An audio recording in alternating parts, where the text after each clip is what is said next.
I was 7 minutes early. That's it. 7 minutes. If I'd hit one more red light on the way there, if I'd spent a little longer finding parking, if I'd stopped to check my lipstick in the rearview mirror, the way I almost did, I would have walked into that restaurant and seen my daughter's happy face and ordered something nice and gone home that night still believing that the man she loved actually loved her back. But I didn't hit that red light. I found parking fast, and I walked into Carmine's 7 minutes before everyone else was supposed to arrive. The restaurant had a small hallway just past the entrance, around a corner from the main dining room, where the coat check was. I was heading toward the hostess stand when I heard voices around that corner. 2 of them, a man's and a woman's. And one of those voices belonged to the man my daughter was planning to marry in 4 months. I stopped walking. I wasn't trying to eavesdrop. I want to be clear about that. I stopped because something in the tone of his voice was wrong in a way I registered, before I fully understood what I was hearing. And then I started to understand what I was hearing, and I stood very still in that hallway, and I listened to every word. He was talking to a woman I would later find out was his college friend, someone who'd been invited to the dinner, but who I'd never met before that night. And what he said, in the easy, confident tone of a man who believes he's in a private conversation, was this: once we're married and she gets her share of the trust, we're set. The wedding's basically just the formality at this point. The woman laughed a little uncomfortably and said something I couldn't fully hear. And he said, "Look, Natalie's great. I'm not saying she's not. But you know how it is. I've been working toward this for 2 years. I'm not walking away from that kind of money." I stood in that hallway for what felt like a long time. My coat was still on. My purse was still on my shoulder. I could hear the sounds of the restaurant around the corner. Silverware, voices, a piano playing somewhere. And I thought about my daughter Natalie, who was at that moment probably in a cab on the way here, probably touching up her mascara, probably thinking about the man she loved, and the wedding 4 months away, and the rest of her life. I took a very slow breath, and then I made a decision. I walked around the corner, smiled at the hostess, and asked to be taken to our table. "My name is Margaret. I'm 58 years old. I'm a retired corporate attorney. I spent 31 years in courtrooms and boardrooms, handling cases that involved a great deal of money and a great deal of people who thought they were smarter than they were. I have seen manipulation up close more times than I can count. I know what it looks like from the inside, and from the outside, and from every angle in between. What I heard in that hallway was not ambiguous, but I had learned a long time ago that what you hear and what you can prove are 2 different things. And I had also learned something else, something that 7 minutes in a hallway had just reminded me of very sharply. The most powerful position in any situation is not the one where you react first. It's the one where you already know what the other person doesn't know you know. I smiled through that entire dinner. Let me tell you about Natalie, before I tell you about what came next. She's 29 years old, and she's the best thing I've ever done with my life.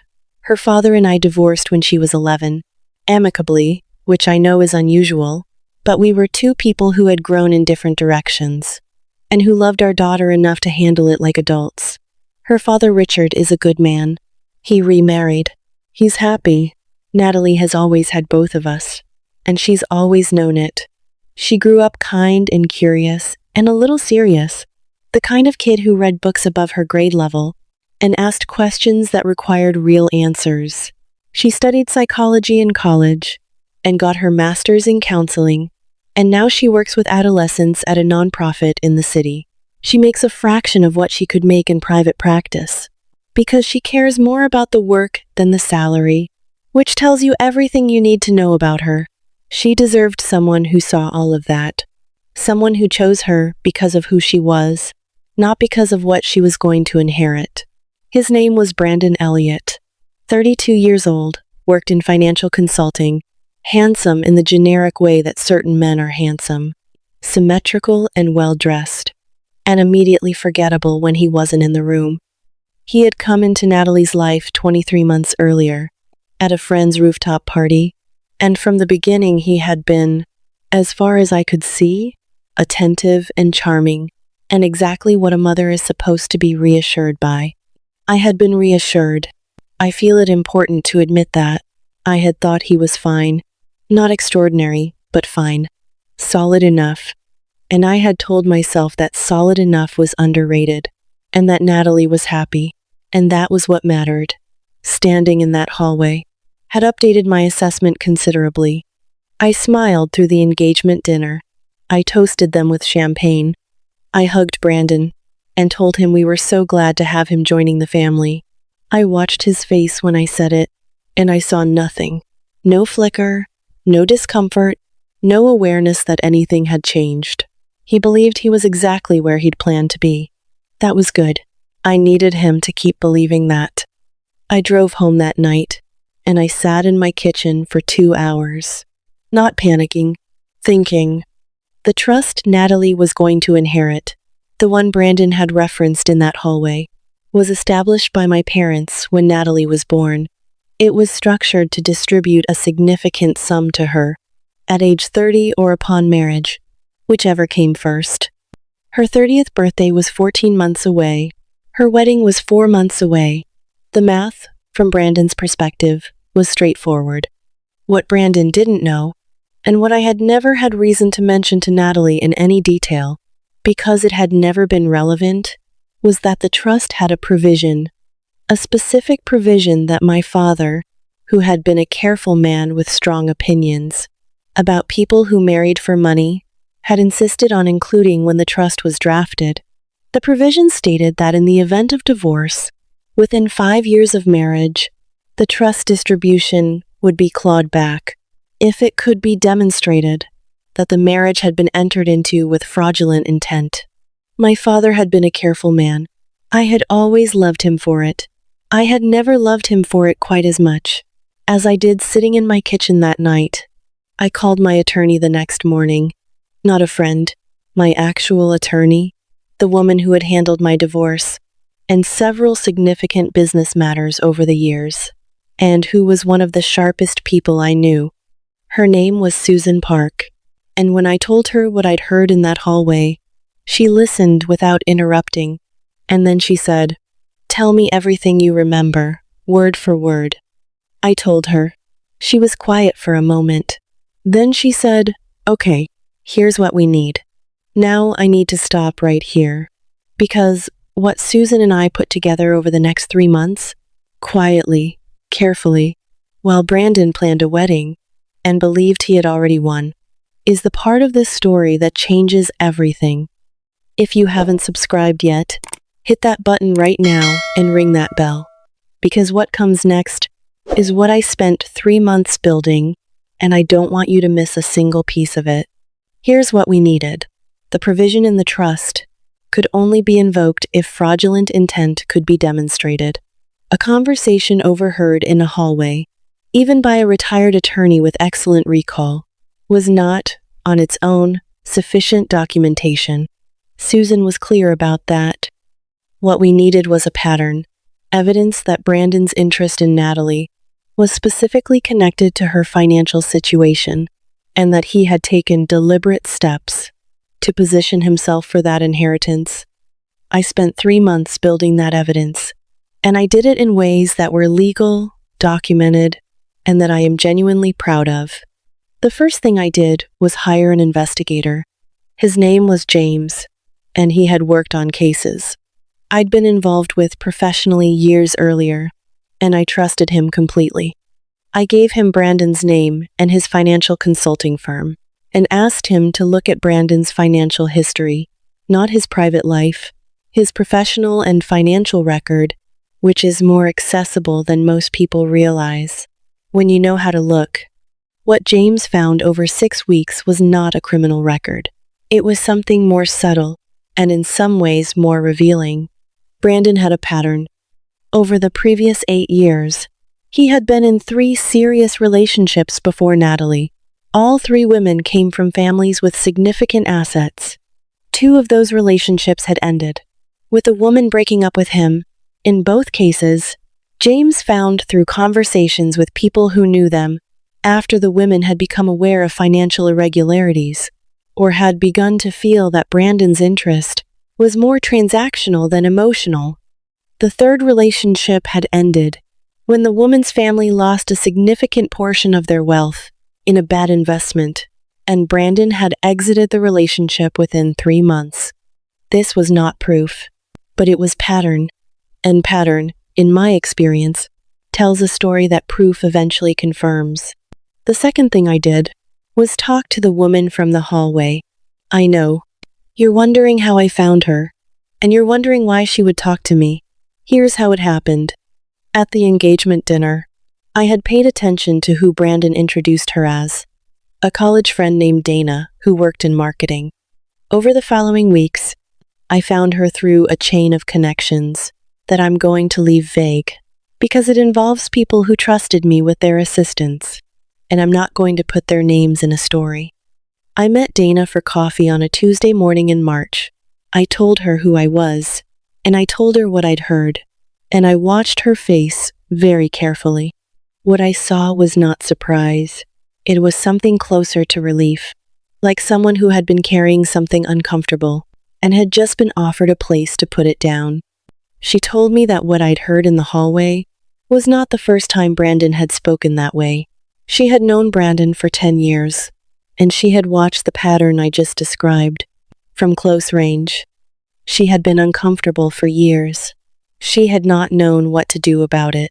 She told me that what he'd said at the restaurant was, in her words, more direct than usual, and that it had bothered her since that night. She agreed to provide a written statement to Susan, a voluntary, documented account of what she had witnessed and heard over 10 years of knowing Brandon. The third thing I did was the hardest. I had to talk to Natalie's father. Richard and I have been on good terms since the divorce. We communicate regularly about Natalie. We coordinate on family occasions, and we have maintained a respect for each other that I think we're both proud of. But telling Richard what I'd heard in that hallway, watching his face change as he understood what I was saying, was one of the more painful conversations I've had in recent years. Not because he was difficult about it, because he loved Natalie exactly as much as I did. And the look on his face when he understood what Brandon had been doing was the look of a father who was going to have to watch his daughter go through something very hard. He asked me what I needed from him. I told him. He said, whatever it takes. Richard had met Brandon through different channels than I had. Professional circles, industry events. He spent 4 weeks quietly asking questions through those channels, in the way that a man who has spent 30 years in business knows how to ask questions without appearing to ask them. What he found added 2 more data points to the pattern James had assembled. By the end of month 3, I had a documented pattern of behavior, a written witness statement, a trust provision specifically designed for this situation, and an attorney who had put it all into a structure that was legally coherent and actionable. I also had to make a decision about Natalie. This was the decision. I had spent 3 months avoiding, and 3 months knowing I couldn't avoid. I had to tell my daughter, not because I was required to. I had thought carefully about whether I could handle this without telling her, and I had concluded that I could not, both because she deserved to know, and because any legal proceeding that invoked the trust provision would eventually become known to her, and I was not going to let her find out that way. I asked her to come to my house on a Sunday afternoon. I told her I needed to talk to her about something important, and that I needed her to hear me out completely. Before she responded, she sat on my couch, and she looked at me with the specific alertness of someone who can tell that what's coming is significant. And I told her everything, the hallway, what I'd heard, what James had found, Dana's statement, what Richard had found, the trust provision. all of it. She didn't cry right away. She listened the way I'd asked her to, all the way through. And then she asked me one question. She said, "Mom, are you sure?" I told her I was sure about what I heard. I told her the rest was pattern and documentation, and that she was entitled to draw her own conclusions from it. I told her this was her life and her decision, and that I had not taken any action that was irreversible. I told her that whatever she decided, I would support her. She was quiet for a long time, and then she said, "I want to talk to Dana myself." I called Dana and explained. Dana agreed. Natalie and Dana met for 3 hours at a coffee shop the following Thursday. I don't know exactly what was said, because I wasn't there, and Natalie hasn't told me all of it. What I know is that Natalie came home from that meeting and called me and said, "I need to end the engagement." She told Brandon 2 days later, at his apartment, not hers, because she's a practical young woman who understood that she wanted to be able to leave when she was ready to leave. She told me afterward that he had initially tried to argue, then had become very quiet. When she told him she knew about what he'd said at the restaurant, she said the quiet lasted a long time. And then he had said something that I think, more than anything else in this story, reveals exactly who Brandon Elliott is. He said, "You're making a mistake. Not I love you. Not this isn't what it sounded like. Not please let me explain. You're making a mistake." She told him she disagreed, and she left. The trust provision was ultimately never formally invoked, because the engagement was ended before the marriage took place. Susan had prepared everything. It was ready. It was solid. It would have held up. We simply didn't need it. The weapon was built. We just didn't have to fire it. What we did file, through Susan's office, was a formal notification to the trust administrators, documenting the circumstances of the broken engagement and the reasons for it. This creates a record.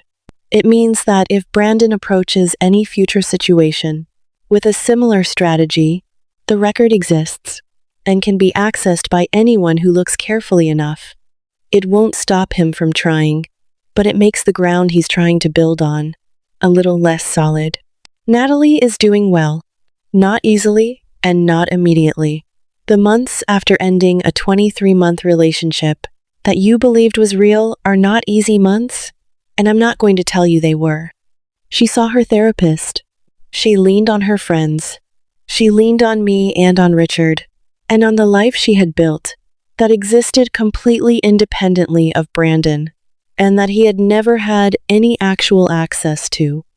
She's resilient in the way that people are resilient, when they've been raised to understand that who they are is not contingent on who's standing next to them.